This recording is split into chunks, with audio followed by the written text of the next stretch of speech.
Salut à tous, alors aujourd'hui je vais vous présenter l'histoire de la gamelle modèle 35. J'invite tous les Français qui veulent rester libres à m'écouter et à me suivre.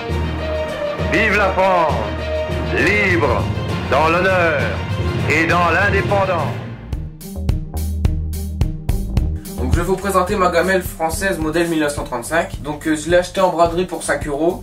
Donc franchement ça va, hein, quand on voit que sur eBay la moyenne elle est de 15 €. Il y en a même qui vendent ça jusqu'à 40 €, mais franchement c'est de l'arnaque, faut pas acheter. Hein. Donc la gamelle elle est de 1939. Comme on le sait, c'est tout simplement écrit au-dessous avec le marquage du fabricant. Établissement JF, donc c'est l'un des fabricants de cette gamelle. Et 1939 c'est l'année de fabrication. Donc elle a été fabriquée à partir de 1936 pour la Seconde Guerre mondiale. Après elle a été continuée à être fabriquée pour le marché civil.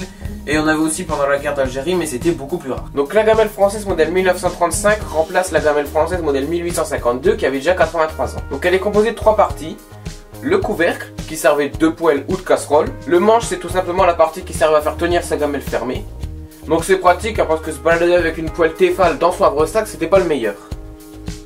Donc vous voyez, il y a une partie écartée au milieu du manche, c'est tout simplement pour mettre un bâton planté dans le sol pour faire cuire ou chauffer son manger au-dessus du feu. Donc le compartiment, il sert de séparation pour pas mélanger son manger, d'assiette ou même pour garder quelque chose à l'abri de l'humidité comme du papier toilette.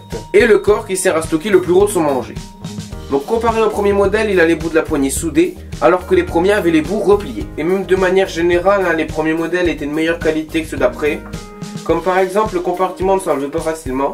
Alors qu'on voit bien ici, hein, vous le voyez, qu'il s'en va tout seul. Donc quand on regarde bien, hein, on voit vite que les Français ont copié sur la gamelle allemande. Le système en 3 parties, la casserole, enfin bref, c'est exactement le même. Sauf qu'ils l'ont fait en beaucoup moins bien. Par exemple, les Allemands peuvent mettre une sangle autour de leur gamelle pour bien la faire tenir fermée.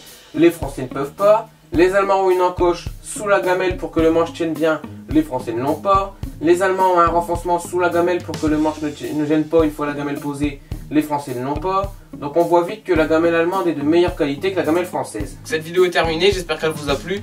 N'oubliez pas de vous abonner si c'est pas fait et je vous dis à la prochaine pour une prochaine vidéo. Allez, salut!